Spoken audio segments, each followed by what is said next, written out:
عمران خان نے حسب معمول اس مسئلے کو اٹھایا تھا، عمران خان نے نئے درخت لگانے پر زور دیا تھا، عمران خان نے محکمہ جنگلات میں انسپیکٹر تعینات کیے تھے کہ درختوں کی کٹائی سے جو ہے وہ بچا جا سکے۔ لیکن آپ جانتے ہیں کہ عمران خان کو 3.5 سال کا جو ہے وہ موقع ملا، اور یہاں بیان کیا جا رہا ہے 33 سال، کہ 33 سال میں 18%، اور پھر مہربانی ہے ان اقبال سنگھیڑوں کی جنہوں نے یہ NOC کا لنڈا بازار لگایا NOC ہاؤسنگ سوسائٹیاں، یعنی جس کے پاس 2 پیسے آئے حرام کے اس نے ہاؤسنگ سوسائٹی کاٹ دی، جس کے پاس 2 پیسے آئے اس نے ہاؤسنگ سوسائٹی جو ہے نا وہ کاٹ دی۔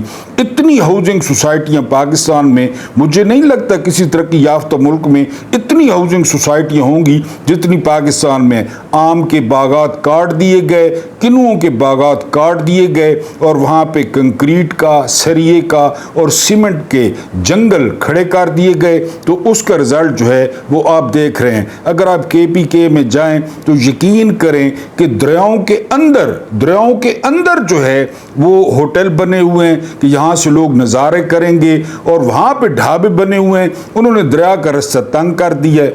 اور پھر اب نیا جو ٹرینڈ آیا ہے کہ پانی اپنے ساتھ اتنے بڑے بڑے پتھر لاتا ہے، اتنے بڑے بڑے پتھر لاتا ہے، یہ جس کمرے میں میں بیٹھا ہوں اتنے بڑے، یعنی آپ کو یقین ہی نہیں آئے گا۔ میں نے اپنی آنکھوں سے دیکھا ہے کہ یہ پتھر پانی کس طرح لے آیا ہے۔ پھر وہ پتھر آتا ہے، اس کے سامنے پلازا ہو، اس کے سامنے ہوٹل ہو، اس کے سامنے ڈھاب ہو۔ بہرحال مین جو مدعا آپ کو سمجھانا ہے کہ پاکستان میں 18% جنگلات کم ہو گئے ہیں، آبادی بھی بڑھ رہی ہے، ہاؤسنگ سوسائٹیاں ہو گئیاں، لکڑی چوری کرنا، درخت چوری کرنا، یہ بہرحال سرکار نے اعداد و شمار جاری کیے ہیں۔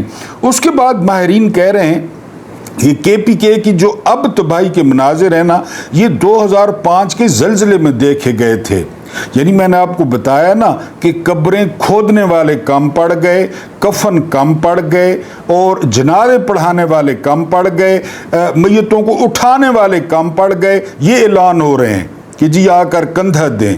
تو 2005 میں جو تباہی آئی تھی، آپ کو یاد ہوگا، جو بہت بڑا زلزلہ پاکستان میں آیا تھا، اور اس کی بھی الحمدللہ ثم الحمدللہ ڈیوڈ روز نے برطانیہ میں ایک تحریر لکھی تھی کہ شریف خاندان زلزلے کی جو ہے وہ کمائی کھا گیا تھا، اور زلزلے کی کمائی جو ہے انہوں نے کھلی ولی کی تھی، جو باہر سے امداد آئی تھی وہ یہ امداد بھی کھا گئے تھے۔ یوسف رضا گیلانی کی بیوی نے جو ہے وہ طیب اردوان کی بیوی کا ہار چوری کر لیا تھا، وہ بھی زلزلہ متاثرین کے لیے تھا۔ کل پرسوں ایک صحافی دوست کے ساتھ بات ہو رہی تھی تو میں نے کہا کہ یار آج کل معدنیات کا بڑا جو ہے نا رولا ہے، بڑا جو ہے نا وہ شور اٹھا ہوا ہے، تو وہ قسم اٹھا کے کہتا ہے کہ اگر زندگی رہی اور معدنیات اول تو 10-15 سال نکلیں گی نہیں، اگر نکل بھی آئیں تو 1 روپیہ اگر پاکستانیوں پہ لگ گیا نا، 1 روپیہ، تو آپ میرا نام تبدیل کر دینا۔ انہوں نے جدھر جانا ہوگا ادھر یہ معدنیات چلی جائیں گی، کیونکہ رپورٹ آئی ہے کہ IMF کی جب امداد آتی ہے تو اس میں 30% پاکستان جو ہی پہنچتی ہے تو 30% وہ بیرون ملک چلی جاتی ہے۔ 30%، یعنی 100 روپے ملتا ہے تو 30 روپے پہلے باہر چلے جاتے ہیں۔ دبئی میں، اسپین میں، برطانیہ میں محفوظ منزلوں پہ خواجہ آصف خود کہہ چکے ہیں کہ آدھا پرتگال خرید چکے ہیں جی پاکستان کے بیوروکریٹس اور پاکستان کے سیاستدان، پاکستان کی ملٹری اسٹیبلشمنٹ آدھا پرتگال خرید چکی ہے۔ تو یہ امدادیں آئیں گی۔ میں نے آپ کو پہلے بتایا کہ یہ 25 کروڑ بیچنے کے لیے ہیں، 25 کروڑ لوگوں کو دکھایا یہ جاہل ہیں، لوگوں کو دکھایا یہ غریب ہیں، لوگوں کو دکھایا ان کے کپڑے پھٹے ہوئے ہیں، لوگوں کو دکھایا کہ یہاں پہ سیلاب آ گئے، لوگوں کو دکھایا کہ یہاں پہ زلزلہ آ گیا ہے۔ پھر وہ لوگ آپ کو پتہ ہے وہ انٹیگریٹی والے یا اقوام متحدہ میں وہ امدادیں دیتے ہیں، ان کی موجیں ہوتی ہیں کیونکہ ان کو تو کچھ ہوتا نہیں، یہ اللہ کی مہربانی ہے، اللہ کی مرضی ہے، وہ بے نیاد ہے، نہ ان کو سیلاب کچھ کہتا ہے نہ ان کو زلزلہ کچھ کہتا ہے۔ یہی پہاڑ جو آ رہے ہیں پانی کے ساتھ پورے پتھر، یہی ان پہ آ جائیں، سپریم کورٹ پہ آ جائے یہی پتھروں کا سیلاب، ایوان وزیر اعظم پہ پتھروں کا سیلاب آ جائے، ایوان صدر پہ آ جائے تو کیا تماشا ہو اور کیا لطف ہو۔ اشرافیہ پہ یہ آ جائے، بچے بچ جائیں، بہرحال یہ بیچتے ہیں ہمیں اور یہ مال بٹورتے ہیں۔ تو 2005 کے بعد جو ہے وہ آپ ابھی سننا شروع کر دیں گے، فلاں نے اتنے ملین ڈالر دیے، فلاں نے اتنے ملین ڈالر دیے، اور پھر وہ کدھر گئے وہ بھی آپ ان سے پوچھتے رہیں۔ اس کے بعد انصاف میں تاخیر سے عدلیہ کی ساکھ متاثر ہوتی ہے، یہ فرمانا ہے پیر صاحب ہیں سید منصور علی شاہ۔ تو شاہ صاحب سے پوچھنا تھا کہ شاہ صاحب ابھی سپریم کورٹ کی کوئی ساکھ بقایا ہے؟ ابھی ججوں کی عزت بقایا ہے؟ ہم تو لعنت بھیجتے ہیں ججوں پہ، ہم تو جہاں جج بیٹھتے ہیں ان کرسیوں پہ لعنت بھیجتے ہیں، ہم تو ان ڈیسکوں پہ لعنت بھیجتے ہیں جن پہ آپ لوگ بیٹھتے ہیں، اور ہر تیسرے دن سور بھی گھس آتے ہیں۔ یہ خاص پیغام ہوتا ہے کہ سور گھس آئے ہیں سپریم کورٹ میں۔ کون سی ساکھ اور کون سا رول آف لا؟ آپ جرنیلوں کے سامنے الٹے لیٹ گئے 26ویں ترمیم میں اپنے حلوے مانڈے کے لیے، اپنی دمڑی کے لیے، اپنے روکڑے کے لیے۔ کون سی ساکھ جو ہے نا وہ عدالت کی؟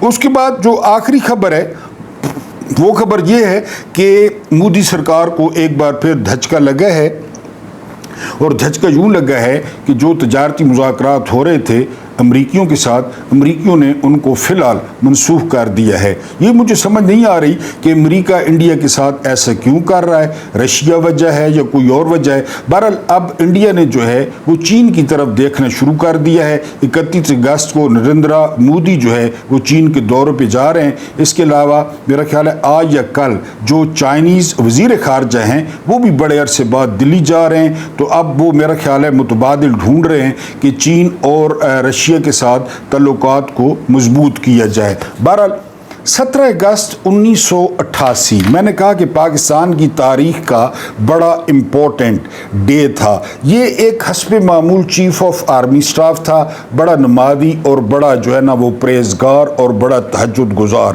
ذوالفقار علی بھٹو نے جنرل ٹکا خان سے پوچھا کہ کس کو آرمی چیف لگایا جائے، تو جنرل ٹکا خان نے کہا کہ یہ ہر وقت مسلح پہ پڑا رہتا ہے، اس کو آرمی چیف لگا دیں۔ کوئی کہتا ہے 6 جرنیلوں کو جو ہے نا وہ سپرسیڈ کیا گیا، کوئی کہتا ہے 9 جرنیلوں کو سپرسیڈ کیا گیا۔ یقین کریں مجھے نہیں پتا، لیکن یہ انڈرسٹوڈ ہے کہ یہ جونیئر تھا۔ بہرحال ضیاء کو جو ہے وہ chief of army staff tikka Khan کے مشورے پر لگا دیا گیا۔ پھر ضیاء نے بھٹو کے ساتھ جو کیا وہ ایک تاریخ ہے، اور پھر وضو کر کے قوم کے ساتھ وعدہ کیا کہ 90 دن میں جو ہے وہ الیکشن ہوں گے اور آپ لوگ جو ہے اپنی مرضی کی اسمبلی بنائیں اور ہم جو ہے نا وہ واپس بیرکس میں چلے جائیں گے۔ لیکن یہ تو 47 میں بیرکس سے نکل آئے تھے نعرہ تکبیر بلند کرتے ہوئے، اس کے بعد آج تک واپس نہیں گئے۔ بہرحال پھر ضیاء صاحب بھی 8-9 سال آپ کے سامنے۔ 17 اگست 1988 کو انہوں نے بھاولپور جانا تھا اور بھاولپور میں ایک ٹینک کی کارکردگی دیکھنی تھی، لیکن ضیاء کو پہلے بتا دیا گیا تھا کہ اگست کا مہینہ آپ پہ بھاری ہے۔ تو ضیاء نے کیا کیا؟ ضیاء نے ایک تو امریکی سفیر اس وقت تھے آرنلڈ رافل، ان کو ساتھ بٹھایا۔ اس کے علاوہ یہاں پہ امریکی مشن کے سربراہ آئے ہوئے تھے بریگیڈیئر جنرل ہربرٹ واسم مائک، ان کو ساتھ بٹھایا۔ اس کے علاوہ اس وقت کے chairman joint chiefs of staff committee سابقہ DGISI جنرل اختر عبد الرحمن، ان کو ساتھ بٹھایا۔ اس کے علاوہ اور 2-3 میجر جنرل تھے DGISPR بریگیڈیئر صدیق سولک، ان کو ساتھ بٹھایا، اور اس کے علاوہ بریگیڈیئر ماجد کو۔ بہرحال یہ قافلہ جو ہے یہ بھاولپور پہنچا، اور پاکستانی فوج کا جو محفوظ ترین جہاز ہے C-130 اس میں یہ بھاولپور پہنچے۔ بہرحال بھاولپور میں جو ہے انہوں نے ٹینک کی کارکردگی دیکھی۔ اس کے بعد C-130 میں واپس جو ہے نا وہ بیٹھے 3:30 اور 4 کے درمیان کہا جاتا ہے دوپہر کے وقت جو ہی بہاولپور سے وہ جہاز اٹھا، کوئی کہتا ہے کہ آموں کی پیٹی تھی اور کوئی کہتا ہے کہ کیا، جنرل ضیاء جو ہے وہ کریش کر گئے، C-130 کریش کر گیا بستی لال کمال میں بھاولپور کے قریب ہی۔ لیکن ضیاء صاحب یہ جو 10 سال کا پلان چل رہا ہے ہم سے معافی مانگی جائے اور ہم تاحیات فیلڈ مارشل ہیں، یہ میں اس سینیریو میں بات کر رہا ہوں۔ ضیاء صاحب کہہ کے گئے تھے اسلام آباد کہ میں واپس آ کر جو ہے وہ نئی کابینہ تشکیل دوں گا، کیونکہ جہاز کریش ہونے سے 2.5 مہینے پہلے انہوں نے ایک انتہائی شریف النفس محمد خان جنید جو وزیر اعظم تھے ان کی حکومت کو برطرف کر دیا تھا، وزراء کو بھی، کابینہ کو بھی، وزیر اعظم کو بھی گھر بھیج دیا، اور ویسے ہی ہوا میں چل رہا تھا نظام، ضیاء صاحب خود ہی چلا رہے تھے۔ انہوں نے کہا کہ بھاولپور سے جو ہے جب وہ واپس آئیں گے تو نئی کابینہ بنائیں گے اور جو ہے نا وہ پھر اس طرح پروگرام چلتا رہے گا، میں خلیفہ ہوں اور میں پاکستان کو ترقی دے کے چھوڑوں گا، میں ترقی دے کے چھوڑوں گا، کیونکہ جو بھی آرمی چیف آتا ہے وہ کہتا ہے کہ میں مصطفیٰ کمال اتاتورک ہوں، میں جارج واشنگٹن ہوں، میں چارلس ڈیگال ہوں، میں ترقی دے کے چھڑے سا، نا میں ترقی کروا کے چھڑے سا، میں پاکستان کو، سرکاری نوکری ہے، 3 سال ہیں، اس فارمولے پہ جائیں تو پھر امریکی پاگل ہیں۔ ہر 4 سال بعد الیکشن ہوتا ہے، یہ ابھی آپ کے سامنے بائیڈن ہارا ہے، یعنی کمالا ہیرس ہاری ہے، ٹرمپ آ گیا، 4 سال بعد پھر الیکشن ہوگا۔ تو یہ کہیں کہ ہمیں ترقی کے لیے 10 سال ہمیں رکھیں، وہ مائیکل کوریلا کل پرسوں ریٹائر ہوا ہے، وہ کہتا ہے کہ جی ترقی کے تسلسل کے لیے مجھے رکھیں، دنیا میں کہیں بھی نہیں ہوتا۔ یہ بھی آپ کے سامنے ٹوری پارٹی ہار گئی ہے برطانیہ میں، لیبر پارٹی جیت گئی ہے، آپ کے سامنے جسٹن ٹروڈو کتنا مقبول تھا کینیڈا میں، استعفیٰ دے گیا، نیا بندہ آ گیا، پوری دنیا میں یہی ہوتا ہے۔ پتہ نہیں یہاں پہ جو بندہ آتا ہے وہ کہتا ہے میں ناگزیر ہوں، میں ترقی کرویس ہاں، میں ترقی کرویس ہاں۔ وہ کل پرسوں جو اینیمل پلانٹ کا ایک صحافی ہے، پیٹ سے سوچتا ہے، سہیل وڑائچ، وہ کہہ رہا تھا جی کہ 10 سال میں پاکستان سنگاپور بن جائے گا۔ یہ 47 سے ہمارے پیچھے پڑے ہیں، 10 سال 5 سال، 10 سال 5 سال، 8 سال 10 سال، 5 سال 8 سال، ترقی ترقی ترقی ترقی، پتہ نہیں کہہ رہی ترقی۔ بے روزگاری دیکھیں، 45% لوگ خط غربت سے نیچے، ترقی تسلسل، میں ہوں ترقی، میں ترقی نے نشان ہوں۔ SIFC بن گئی 1 سال میں، 1 سال میں جو ہے نا کیلیفورنیا، کدھر گئی SIFC، کدھر گیا وہ 1 سال، ترقی میں ہوں جی، باقی دنیا پاگل ہے، یہی سیانے ہیں۔ بہرحال یہاں پہ صرف وہی ہے کہ جی ایک تدبیر انسان بناتا ہے، واللہ خیر الماکرین، باقی آپ لوگ سمجھدار ہیں۔ عمران خان معافی مانگے، یہ اینیمل پلانٹ کا ایک ٹٹ پونجیا ہے، ایک فوجی ٹٹ پونجیا ہے، اس نے کالم لکھا کہ جی جنہوں نے معافی مانگ لی وہ تو فرشتے ہیں، نواز شریف فرشتہ ہے، زرداری فرشتہ ہے، اس کے علاوہ مکھی منتری فرشتی ہے، اور اس کے علاوہ جو ہے نا شہباز شریف فرشتہ ہے، شہری رحمان، باقی جتنا یہ کوڑ کباب ہے یہ سارا جڑا ہے نا جی یہ فرشتہ ہے، اور عمران خان ابلیس ہے۔ وہ 24 گھنٹوں میں وہ حال کیا قوم نے، وہ پوسٹ مارٹم کیا، کیونکہ یہ پرانے دور میں رہ رہے ہیں، پی ٹی وی کے دور میں رہ رہے ہیں کہ ابھی پی ٹی وی ہے، پھر یہ ٹٹ پونجیے، یہ ان کے ذہن میں خناس بھر دیتے ہیں کہ سارا آپ یہ جو سہیل وڑائچ ہیں یہ ان کے ذہنوں میں خناس بھرتے ہیں۔ وہ اتنا بیک لیش آیا ہے، اتنا بیک لیش آیا ہے کہ 24 گھنٹے بھی نہیں گزرے، وہ ایک منڈی بہاؤ الدین کا ہدوانا ہے ساجد تارڑ کرن ناز کے پروگرام میں آیا ہے، اور اس نے کہا نہیں جی نہیں، میرے سامنے تو ایسی کوئی بات نہیں ہوئی۔ یعنی ذرا آپ اس پہ غور کرتے نا، میں نے کل بھی زیادہ بات نہیں کی کہ جو مجھ سے معافی مانگتا جائے گا وہ فرشتہ ہے، اور جو مجھ سے معافی نہیں مانگے گا وہ ابلیس ہے۔ یہ قرآن میں کس کانٹیکسٹ میں آیا ہے، کس کے لیے استعمال ہوا ہے، کیسے استعمال ہوا ہے؟ بہرحال قوم نے جو ہے نا وہ دن میں تارے دکھا دیے ہیں کہ یہ معافی منگوانے والے کون ہوتے ہیں، یہ کون ہوتے ہیں کہ جی ہم سے معافی مانگی جائے۔ اب میں نے یہ یہاں پہ لکھا ہے 6 جرنیل۔ نمبر 1 لانتی خبیث Yahya Khan, number 2 chief of general staff CGS Abdul Hamid Khan, commander eastern command AA کے نیازی امیر عبداللہ خان نیازی، اس کے علاوہ جو ہے نا وہ میجر جنرل غلام عمر، اس کے علاوہ میجر جنرل گل حسن، بعد میں چیف بھی بنے، اس کے علاوہ میجر جنرل مٹھا خان۔ ان کو حمود الرحمان کمیشن رپورٹ نے ذمہ دار قرار دیا کہ یہ ذمہ دار ہیں، ان کے خلاف کارروائی کی جائے۔ کوئی کارروائی نہیں ہوئی، کوئی معافی کسی نے نہیں مانگی کہ ہم نے قائد اعظم کے پاکستان کا قتل کر دیا، ہم نے 8واں عجوبہ، یعنی دنیا اسے 8واں عجوبہ کہتی تھی کہ ایسا ملک آزاد ہوا ہے جن کے درمیان میں 1000 میل کا فاصلہ ہے، 1000 میل کا، ایسا خوبصورت کمبینیشن قائد اعظم اور بنگالیوں نے، شیر بنگال فضل حق وغیرہ نے بنا کر دیا. اور یہ یاد رکھیں کہ 1906 میں آل انڈیا مسلم لیگ ڈھاکہ میں بنی تھی. ڈھاکہ میں نواب سلیم اللہ خان، نواب وقار الملک، نواب محسن الملک، یہ ان کے گھروں میں 1906 میں مسلم لیگ بنی تھی. ڈھاکہ میں، یہ جو آپ ٹھیکیدار بن بیٹھے ہیں. مغربی پاکستان سے مشرقی پاکستان کی آبادی زیادہ تھی. مشرقی پاکستان کا کوئی چیف نہیں بنا تھا، ان کے فوج میں حصہ نہ ہونے کے برابر تھا. ان 6 اس میں آیا ہوا ہے کہ یہ ذمہ دار ہیں. وہ گانے سن رہا تھا جو ہے نا وہ یحییٰ خان نور جہان سے فون پر. اور دوسرا جو ہے نا ایک کتاب میں لکھا ہوا ہے کہ مکمل ایک کمپلیٹ چکلا، ایک مکمل بروتھل کی شکل اختیار کر گیا تھا ایوان صدر. خادم حسین راجہ لکھتے ہیں اپنی کتاب میں کہ 3 دن صدر سے رابطہ نہیں ہوتا تھا. 3 دن رابطہ نہیں ہوتا تھا. اختر نواز خان اپنی کتاب میں لکھتے ہیں کہ ایک کمرے میں نور جہان کے ساتھ سرچ لائٹ جب شروع تھا 3 راتیں گزر گئیں، 3 جو ہے نا وہ دن گزر گئے. صدر اندر ہے نور جہان کے ساتھ. تو ادھر کہ یہ کیوں نہیں معافی مانگتے؟ ان کی قبروں کا ٹرائل کریں، ان کی قبروں کا ٹرائل کریں. ایوب کی قبر کا ٹرائل کریں، ضیاء کی قبر کا ٹرائل کریں، مشرف کی قبر کا ٹرائل کریں، جس کے بارے میں کہا جاتا ہے کہ جی وہ لحد میں اتارنے والوں نے منہ پہ کپڑے باندھے ہوئے تھے، اتنی بدبو آتی تھی.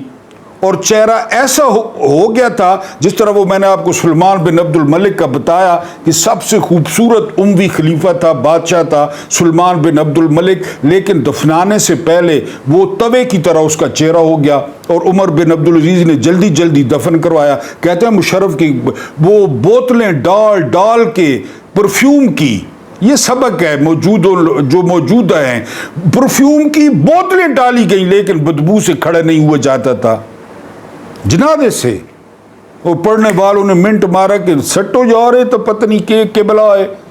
کیونکہ پوری دنیا میں 7 لوگوں کو وہ بیماری ہے، 7 لوگوں کی جو مشرف کو لگی تھی، وہ بدبو والی بیماری تھی. تو یہ جو ہے نا یہ ان کا ٹرائل کریں، قبروں کا نکالیں کہ مانگو معافیاں. کسی مفتی سے پوچھو اور ان کی جو استھیاں پڑی ہیں یا باقیات کو لٹکائیں ان کے ساتھ رسوں کے ساتھ کہ کیوں تم لوگوں نے یہ کیا. بہرحال وہ ان سے ذرا معافی منگوا لیں کہ جی انہوں نے غلام عمر کو پیسے دیے تھے یحییٰ خان نے کہ بانٹو، مشرقی پاکستان کی باشانی گروپ میں بانٹو اور مسلم لیگ میں بانٹو. کیونکہ مسلم لیگ پہلے دن سے آپ کو پتہ ہے، ابھی دیکھ لیں جتنی مسلم لیگیں ہیں.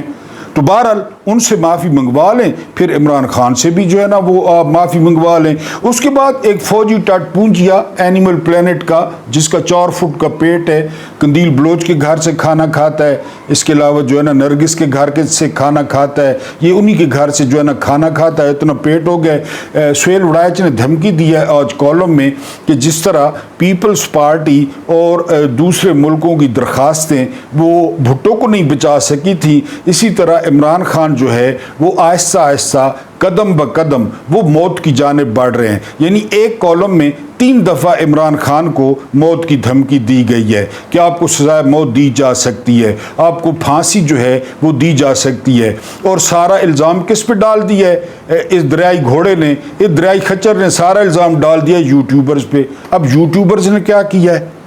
پاکستان یوٹیوبرز نے توڑا، ہتھیار یوٹیوبرز نے ڈالے، پہلا مارشل لا یوٹیوبرز نے لگایا، یہ جو ضیاء جہنم واصل ہوا یہ یوٹیوبرز نے کیا، مشرف کو یوٹیوبرز لائے، نواز شریف کو این آر او یوٹیوبرز نے دیا، نواز شریف کو پھر این آر او یوٹیوبرز نے دیا.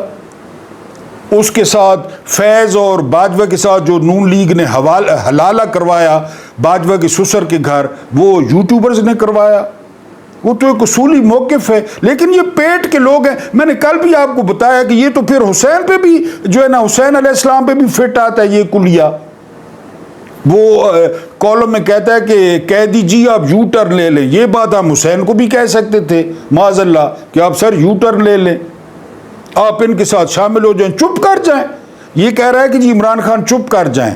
تو حسین کو بھی کہا جا سکتا تھا کہ سر چپ کر جائیں، آپ کو یہ کچھ بھی نہیں کہیں گے، مدینے میں آپ پرنس ہیں، آپ علی کے بیٹے ہیں، اور آپ جو ہے نا ایک شہزادے کا آپ کا سٹیٹس ہے، آپ انجوائے کریں، آپ جنت میں بھی سردار ہیں، ادھر مدینے میں بھی پرنس بن کے رہیں۔ یہ تو پھر موسیٰ علیہ السلام کو آپشن دیا جا سکتا تھا کہ چھوڑیں سر، آپ تو فرعون کے گھر میں پلے بڑے ہیں، فرعون کے بعد ہو سکتا ہے آپ بادشاہ بن جائیں اور آپ کو خدائی سٹیٹس مل جائے۔ یہ تو معاذ اللہ، یہ تو موسیٰ کو بھی کہا جا سکتا تھا، لیکن یہ پیٹ کے بندے ہیں، یہ موت کی دھمکیاں دے رہے ہیں، یہ موٹے پیٹ والا، یہ خود کب تک رہے گا یہاں کس کو کیا پتہ ہے۔ ابھی آپ کو ضیاء کی جو ساری کہانی سنائی ہے، ضیاء کی، ابھی آپ کو 6 جرنیلوں کی جو ساری کہانی سنائی ہے، مشرف کی جو کہانی سنائی ہے، جب مشرف مرا نا، مشرف اس وقت ایک جاندار مشرف کے پاس تھا، ذرا گیس کریں، کتا، مشرف کا کتا مشرف کے پاس تھا، بدبو کی وجہ سے کوریڈور میں بھی کوئی نہیں جاتا تھا۔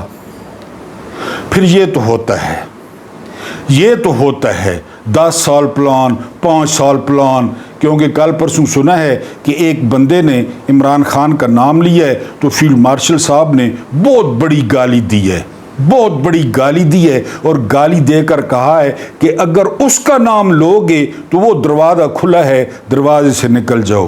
فیلڈ مارشل صاحب، اللہ پاک آپ کو آسانیاں عطا فرمائے، آسانیاں بانٹنے کی توفیق عطا فرمائے۔ میرا رب کریم آپ کے اور میرے مرحومین کی مغفرت فرمائے، ان کے ساتھ عدل کا نہیں رحم کا اور احسان کا معاملہ فرمائے۔ مجھے برداشت کرنے کا بہت بہت شکریہ۔